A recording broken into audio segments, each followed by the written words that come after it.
ایک ابھی میں رائیونڈ میں تھا اجتماع میں، 94 سال کا بوڑھا، 94 سال، اس نے میرے سامنے سردی میں 3 گھنٹے کی تہجد پڑھی. میں اس کے پاس میں کہا حضرت کیا حال ہے؟ وہ کسی نے میرا تعارف کرا دیا. مگر بات سن، اگر دعوت کا کام کرنا ہے نا، کھانے پہ بریک لگا دے، اللہ چلو لمبی زندگی دے گا. میں نے زندگی میں کبھی 2 دفعہ کھانا نہیں کھایا، اور میں نے زندگی میں کبھی 2 سالن جمع نہیں کیے، اور میں نے زندگی میں کبھی ریسٹورنٹ میں کھانا نہیں کھایا. تجھے اگر یہ 3 چیزیں کر لے، اللہ تجھ سے کام لے گا، تیرے دل کو نورانی کرے گا. فرمایا ایک صحابی ہے اللہ کے رسول، میرا دل بہت مجھے پیٹ کی بیماری ہے، 1 سال سے ٹھیک نہیں ہو رہی. حیات الصحابہ میں لکھا ہے اللہ کے نبی نے دم کیا، ٹھیک ہو گئی. اس صحابی کو کیا نہیں آتا ہوگا ان کو قرآن حدیث؟ تو اللہ کے نبی نے دم کیا، ٹھیک. کا کیا ہوا؟ کہا جو تو نے کھانا کھایا تھا، کسی غریب کی ہرس اس کھانے پہ لگی تھی. سے ہمارے واسع منظور صاحب رحمۃ اللہ فرماتے تھے جو ریسٹورنٹ کے کھانے کھاتا ہے اس کا دل کبھی نورانی نہیں ہوگا، اس کو کبھی اللہ سے باتیں کرنے مزہ نہیں آئے گا، اس کے نماز میں کبھی دل، اس کی تلاوت میں اوپر سے چلے گا، اس کا دل کبھی نورانی نہیں ہوگا. میرے دوستو اللہ کے بعد نفس جو تگڑا ہوتا ہے وہ کھانے کی وجہ سے ہوتا ہے. اللہ حضرت عمر رضی اللہ عنہ، آپ کا بیٹا آپ کے لیے سالن بنایا، آپ نے غصے سے ہٹا دیا. کہا بجان یہ کیا کر رہے ہیں؟ کہا تو یہ کیا کھلا رہا ہے؟ کہا گوشت. کہا گوشت کی چربی ہے، تیرے باپ نے اسلام لانے کے بعد 2 سالن نہیں کھائے، چربی الگ سالن ہے. اللہ کے نبی صلی اللہ علیہ وسلم نے کہا سرکہ الگ سالن ہے. میرے دوستو ایز اے اسپورٹ سے مجھے لوگ کہتے ہیں کہ جی آپ فٹ کیسے ہیں؟ میں فٹنس کوئی ٹریننگ نہیں کرتا، میں نے اپنے کھانے پہ چاہے کوئی مرضی ہو، میں رات کو کھانا نہیں کھاتا ہوں، بالکل نہیں کھاتا ہوں. ابھی کھاؤں گا. میں رات کو کھانا کھا کے سو جانے سے اللہ کی قسم دل تو مردہ ہوتا ہے، اتنی بیماریاں آتی ہیں آپ سوچ نہیں سکتے. پھر ہمیں لوگ کہتے ہیں یار یہ عمل کرتا ہے یہ اتنا بیمار کیوں رہتا ہے؟ پھر اس کو سورہ فاتحہ سے شفا کیوں نہیں ملتی؟ ایک طرف بارٹری میں سوراخ ہے، اوپر سے پانی ڈالے جا رہا ہے، ایک طرف سے گلاب جامن کھا رہا ہے، اوپر سے جو ہے شوگر کے انجیکشن لگا رہا ہے. میرے دوستو بزرگوں، یہ نفس جو سب سے زیادہ بگڑتا ہے کھانے کی، اس کو سادہ کر لیں. میں نہیں کہہ رہا آج 8 سے 1 کر دیں، 7 کر دیں، 6 کر دیں. جتنا کم کھائیں گے اتنی صحت ہے، جتنا کم کھائیں گے اتنی روزے سے تقوی آتا ہے، اور تقوی سے اللہ وہاں سے وَمَن يَتَّقِ اللَّهَ يَجْعَلْ لَهُ مَخْرَجًا وَيَرْزُقْهُ مِنْ حَيْثُ لَا يَحْتَسِبُ. تم تقوی بنا لو، وہاں سے روزی دوں گا چاند سے گمان نہیں ہوتا.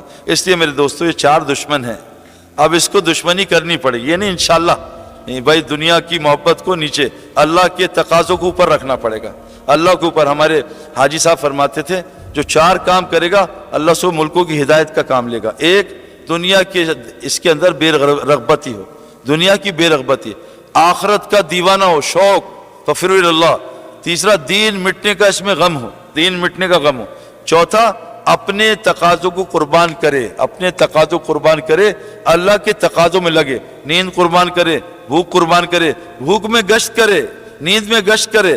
پھر دیکھو اللہ تعالیٰ سے ہدایت کے کیسے فیصلے لیں گے. تو میرے دوستو دشمن ہمارا دنیا ہے، دعوت نہ دینے کی وجہ سے شیطان فوراً آ جاتا ہے. اللہ کے نبی صلی اللہ علیہ وسلم سے کہا اے اللہ کے نبی آپ کے ساتھ شیطان نہیں ہوتا؟ کہا میری صحبت سے وہ بھی مسلمان ہو گیا.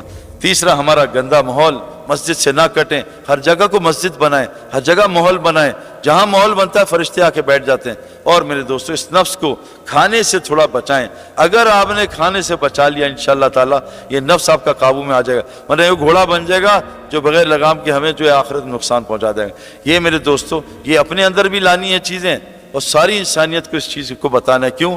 اب نبی کوئی آئے گا نہیں، حضرت محمد صلی اللہ علیہ وسلم آخری نبی ہیں. اللہ قرآن میں کہتے ہیں یوم یعض الظالم علی یدیہ، قیامت کے دن ظالم اپنا ہاتھ کھا جائے گا، کہے گا یقول یا لیتنی اتخذت مع رسول سبیلا، ہائے کاش رسول کے سبیل کے ساتھ ہو جاتا. یا ویلتا لیتنی لم اتخذ فلانا خلیلا، ہائے تیرا ناس ہو تو نے فلانوں سے دوستی کر کے نبی کا راستہ کیوں چھوڑ دیا. قل ھذہ سبیلی ادعو الی اللہ، نبی کا راستہ تو دعوت الی اللہ والا ہے. تو کون کون نیت کرتا ہے انشاءاللہ تعالی ہم دعوت کے کام کو اپنا مقصد بنائیں گے انشاءاللہ. ہمارے علماء کہتے ہیں کہ تم یہاں آئے تھے کمانے کی نیت سے. بھائی کیا پاکستان ہندوستان کا رب کمزور ہے کیا آپ نے کسی جانور کو دیکھا ہے دبئی شفٹ ہو گئے کھانا نہیں مل رہا؟ سب کو مل رہا ہے ماشاءاللہ. ہم نے کہا غلط نیت سے آئے ہیں، نیت بدل لو. 2 بلین مسلمان 2 نفل پڑھیں، ایک مسلمان کے فرض نماز کے بغیر برابر نہیں ہو سکتا. 2 بلین مسلمان 2 نفل پڑھیں، ایک مسلمان کے 2 فرض کے برابر نہیں ہو سکتا. نیت بدلی ہے، میں فرض پڑھتا ہوں، میں سنت پڑھتا ہوں. ہم یہ نیت کر کے آئے تھے دنیا کے لیے نہیں. آج نیت کریں اللہ نیت بدلتے ہیں، آج سے تیرا دین پوری دنیا میں زندہ ہو. اس نیت سے ہم آج ادھر کینیڈا میں رہ رہے ہیں. کون کون نیت کرتا ہے بھائی انشاءاللہ تعالی؟ مساجد کو آباد کریں، وقت دیں انشاءاللہ تعالیٰ، اور دعوت کا کام ہر وقت کریں انشاءاللہ تعالیٰ۔ اللہ ہمیں عمل کرنے کی توفیق عطا فرمائے۔ ٹھیک ہے انشاءاللہ مولانا کوئی بات ہو؟ سبحان آپ نہیں کریں گے شیخ، آپ کی دعا میں ابھی بیٹھ۔ سبحان اللہ بحمدہ، سبحانک اللہم بحمدک، نشہد ان لا الہ الا انت، نستغفرک ونتوب الیک۔ ربنا آتنا فی الدنیا حسنہ وفی الآخرۃ حسنہ وقنا عذاب النار وادخلنا الجنة الفردوس مع الابرار یا عزیز غفار رب العالمین۔ ربنا لا تزغ قلوبنا بعد إذ هديتنا وهب لنا من لدنك رحمة إنك أنت الوهاب۔ ربنا ظلمنا أنفسنا وإن لم تغفر لنا وترحمنا لنكون من الخاسرين۔ ربنا آتنا من لدنك رحمة وهيئ لنا من أمر رشدا۔ اللهم اهدنا فيمن هديت وعافنا فيمن عافيت وتولنا فيمن توليت وبارك لنا فيما أعطيت۔ اے اللہ ہمارا بیٹھنا سننا بولنا قبول فرما، اس عمل میں کوئی کمی کوتاہی سننے بولنے میں اس کو معاف فرما۔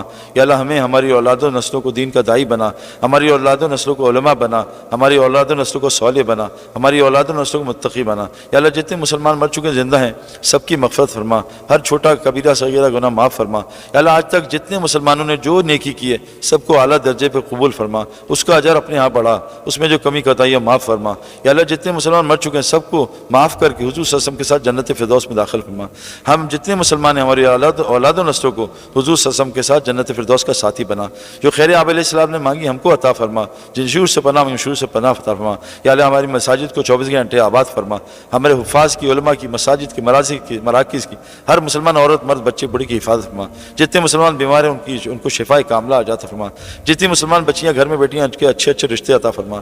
جتنے مسلمان بے روزگار ہیں یا اللہ تعالیٰ ان کو حلال طیب روزگار عطا فرما۔ یا اللہ ہمارے آپس میں محبت پیدا فرما، ہمارے مدارس کے مراکز کو آباد فرما۔ یا اللہ ہمیں ہر گناہ سے ہماری حفاظت فرما، جیسے دین پہ چلنا چاہیے ایسے چلنے کی توفیق فرما، جتنا چلنا چاہیے اتنا چلنے کی توفیق فرما۔ یا اللہ پوری دنیا میں ہدایت پھیل جائے، سارا کفر ٹوٹ جائے، اس کے لیے ہمیں اولاد و نسل قبول فرما۔